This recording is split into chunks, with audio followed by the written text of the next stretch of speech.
अमा हिन वक्त में जहन ते मनसब ते आयो मुख्तलिफ मरहलन में तमा क्रॉस कयो हूंदो कने गर्मी कने सर्दी ॾिठी हूंदी सर इन मरहलन में कने तव्हांजे मथां का अहिड़ी सिचुएशन आई त तव्हां सोचियो हुजे त काश जे करे मां वकील न हुजां? काफ़ी दफ़ा आयो। अच्छा असांजे ऑडियंस सां शेयर कजो कुछ ॻाल्हि। काफ़ी दफ़ा ईअं आयो त लाज़मी जीअं मां शुरू में तव्हांखे ॿुधायो हुयुसि त शादी थी वञे ऐं माण्हू फैमिली इहो एक्सपेक्ट थी करे त बसि हाणे कमाए थो, ॿियनि वकीलनि खे ॾिसनि था, इहो नथा ॾिसनि त हुनजी सीनियरिटी आहे, हुनजो बोर्ड सुठो आहे ऐं हुनखे सुठो मतिलबु अमाउंट मिले थो in the shape of fees. मूंखे बि इहो मरहलो आयो शादी खां बाद में। मुंहिंजी अर्निंग जेका बि हुई शुक्र अल्हम्दुलिल्लाह, पर उन महिल नाकाफ़ी हुई, उहो थोरी तकलीफ़ महसूसु थिए पई त मां चाहियां त भई जेकॾहिं मां बि किथे स्विच करे वञा, हेॾे होॾे जॉब ॾिसां, पर बाद में चयमि त न, जॉब जी मिलंदी न त उते हुन में स्टेगनेंसी आहे, मां हिकु हंधि रुकिजी वेंदुमि ऐं थोरो ॾिसूं था सब्र करे। ऐं पोइ मूंखे मुंहिंजे सीनियर इनकरेज कंदो रहियो, चवंदो त पाण खे नॉर्मल रखो ऐं टेंशन न खणो। वकील हुजण सां फ़ाइदा इहे आहिनि त तव्हांखे हर क़िस्म जो माण्हू, हर क़िस्म जो, छो जो असां हिकिड़ा सोशल साइंटिस्ट बि आहियूं, असांजो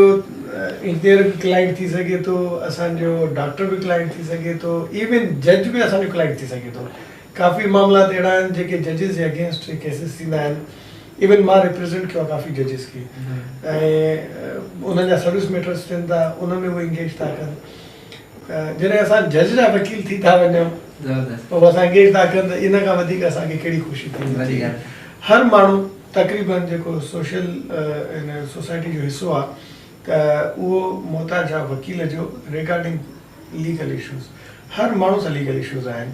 चाहे उहे डोमेस्टिक फैमिली इशूज़ आहिनि, चाहे उहे सिविल इशूज़ आहिनि, चाहे उहे क्रिमिनल साइड ते हुजनि, हर माण्हू इन शइ खे फेस करे पियो। पोइ इन करे वकील जी हिकिड़ी एॾी प्रोमिनेंट ऐं ॾाढी असांखे हिकु ॿियो एडवांटेज आहे, इंजीनियर पॉलिटिक्स नथो करे सघे, डॉक्टर छो जो दे आर इन सर्विस, असांजे लाइ हर ऑप्शन ओपन आहे। असां वकील बि थियूं, असांजी वकालत में हिकिड़ा ॿियूं बि काफ़ी मौक़ा मिलंदा आहिनि जेके दोस्त जिन खां न वाक़ुफ़ आहिनि। LLB होल्डर घटि में घटि गज़ेटेड जॉब वठंदो आहे, उनजे लाइ पब्लिक सर्विस कमीशन में अपॉर्चुनिटीज़ आहिनि, उन्हनि खे मिलंदियूं आहिनि। पोइ BPS 16-17 खां वठी जेतिरो वरी सीनियरिटी ठहंदी आहे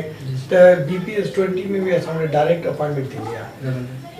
एडिशनल डिस्ट्रिक्ट एंड सेशन जज, जंहिंजे लाइ हिकिड़े वकील खे आफ्टर एनरोलमेंट 6 साल जो एक्सपीरियंस खपंदा, 6 years। उन में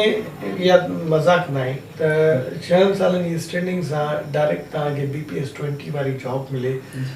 सो मां दोस्तनि खे इन शइ ॾे ॾाढो मोटिवेट बि कंदो आहियां त भई तव्हां डिस्करेज न थियो, लाज़मी आहे नो पेन्स नो गेन्स, ऐं ईअं न आहे, तव्हांखे थोरी स्ट्रगल सां गॾु सब्र बि करिणो आहे। जी सर। असां वटि काफ़ी वकील शॉर्टकट्स वठंदा आहिनि, जिन जे लाइ मां ॾाढो उन्हनि खे सख़्ती सां डील कंदो आहियां। जेके नौजवान आहिनि उनखे मां सम्झाईंदो आहियां भई शॉर्टकट जे करे न वञो। हा, हिकिड़ी आम सादी सही ॻाल्हि आहे, शॉर्टकट वारनि खे असां ॾिठो आहे उहे अॻिते न हली सघिया आहिनि। असां वरी वकालत में 3 शयूं ॾाढो मैटर थियूं कनि। वकीलनि जे लाइ इल्ज़ाम लॻंदो आहे त कूड़ ॻाल्हाईंदा आहिनि, कूड़ो वकील सस्टेन न करे सघंदो आहे, इहा शइ ऑन रिकॉर्ड तव्हां रखी छॾियो। सचो वकील हूंदो, क्लाइंट सां सच ॻाल्हाईंदो, जज सां सच ॻाल्हाईंदो, उनजी रेपुटेशन ठहंदी। क्लाइंट खे कूड़ो आसरो न ॾींदो, जज जे आॾो आर्ग्यूमेंट कूड़ो न कंदो, पंहिंजी रेपुटेशन ठाहींदो। इहो हिकिड़ो लाज़मी आहे, मुआशिरे में हर क़िस्म जो माण्हू आहे। ईअं त डॉक्टर्स बि आहिनि, मोल माण्हू खणी वञो त बि हुनजी चवंदा ऑपरेशन असां कई आहे, एतिरो ख़र्चु ॾियो, ठीकु आहे। ईअं त कूड़ हर फील्ड में आहे, सिर्फ़ु बदनाम वकील थो थिए, पर उन वकील जेको कूड़ ॻाल्हाए, जेको शॉर्टकट जे कढंदो, उनखे कॾहिं बि मतिलबु अहिड़ी शइ न थींदी। इंट्रस्टिंग ॻाल्हि थो ॿुधायांव, ईमानदारी ऐं सब्र, पर महिनत सां गॾु। हाणे वकील में महिनत, हर फील्ड में महिनत खपंदी आहे असां वटि। वकील जे लाइ त तमामु ज़रूरी आहे महिनत, छो जो असांजी जेका वकालत आहे रिसर्च बेस्ड आहे, ऐं वकील इहो आहे त असां वटि इहो एक्सपेक्ट कयो वेंदो आहे त इंसाफ़ थींदो हर केस में। वकील कॾहिं बि जेका एक्चुअली जेका डेफिनेशन आहे न या जेको ऑब्जेक्ट आहे या स्कोप आहे वकालत जो उहो इहो आहे त असांखे कोर्ट खे असिस्ट करिणो आहे इंसाफ़ जे लाइ त तव्हां इंसाफ़ कयो उन में असांजे क्लाइंट जेको असां रिप्रेज़ेंट था कयूं उनजो ई इंट्रस्ट आहे उहो लीगली रिकग्नाइज़ड आहे ऐं जेको अॻियो माण्हू यूज़अप थो करे या इनखे डिनाए थो करे पोइ या क्रिमिनल साइड ते हलिया अचूं त कंहिंसां नाइंसाफ़ी थिए थी असां वटि छा हूंदो आहे लिटिगेशन्स में कूड़ सच हूंदो आहे ऐं मोस्टली कूड़ अची वेंदो आहे ऐं उहा असांजी असेसमेंट हूंदी आहे जज जी बि असेसमेंट हूंदी आहे वकील जी बि त हिन में सॼो कूड़ आहे या हेतिरा % कूड़ आहे या जेको विटनेस आयो आहे इहो रियल विटनेस न आहे इहो कूड़ो विटनेस आहे असांजी असेसमेंट हूंदी आहे बाय एक्सपीरियंस इहे सभु शयूं जॾहिं साम्हूं रखंदा आहियूं ऐं पोइ केस डिसाइड थींदो आहे जी सर त पोइ जज मञींदो बि आहे त वाक़ई तव्हांजी क्लेम ठहे थी या तव्हांजो अक्यूज़ड इनोसेंट आहे पर हिकिड़ो इंसिडेंट थियो आहे न जी सर मूंखे बि समाओ माना बाय पॉलिसी मुंहिंजी पॉलिसी आहे न ज़ामिन ॾियणो आहे न छॾिणो आहे पोइ काफ़ी अहिड़ा केसिस आहे जिन में हार्ट ब्रेकिंग थींदी आहे शॉक बि लॻंदो आहे ईअं न त उहो असांजो केस हो इवन जॾहिं मां फ़रियादी खे रिप्रेज़ेंट कयो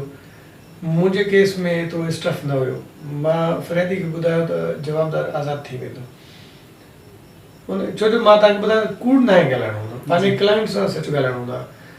फ़रियादी जो बि ज़हन हुयो त बाक़ी छो जो केस में एतिरी एविडेंस न हुई ऐं उन केस में सज़ा लॻी वई हालांकि ॾिसो मुंहिंजे फेवर में फ़ैसिलो थियो पर मुंहिंजी हार्ट ब्रेकिंग थी त वरी नाइंसाफ़ी थी पोइ अहिड़ा केतिरा ई मामलात आहिनि पोइ जॾहिं उहो ॾिसंदा आहियूं न छो जो इहो इंसाफ़ जे लाइ असां बीठा हूंदा आहियूं पार्टीज़ खे इंसाफ़ ॾियणो आहे इन लाइ न त मुंहिंजे पार्टी खे असांखे इंसाफ़ कबे पोइ जंहिंजे हक़ में अचे इन लाइ वकालत हूंदी आहे पोइ उते असांजी हार्ट ब्रेकिंग थींदी आहे ऐं पोइ दिलि चवंदी आहे त कॾहिं छॾे ॾिजे फील्ड खे जेको सचो वकील हूंदो न उहो इन आस्पेक्ट ते घणो फोकस कंदा आहिनि भली खटी पवंदा आहिनि केस पर सम्झंदा आहिनि त जज नाइंसाफ़ी कई आहे पोइ छो नाइंसाफ़ी कई वला आलम पर मोस्टली इहो हूंदो आहे त बसि पंहिंजी कानून खां हटी करे समटाइम्स बसि पंहिंजी मर्ज़ी हलाईंदा आहिनि उते पोइ अफ़सोस थींदो आहे असांखे माशाल्लाह मौजूद सामीन नाज़रीन जीअं त तव्हां ॾिसी रहिया आहियो अॼु असां सां गॾु मौजूदु आहिनि साईं सफ़दर हुसैन गौरी साहब जिन पंहिंजी क़ीमती गुफ़्तगू तव्हां ऐं असांजे अॻियां नज़र कई आहे जेके लॉ जी फील्ड सां तालुक़ु रखनि था उनखे यकीनन ज़रूरु फ़ाइदो मिलियो हूंदो माशाल्लाह।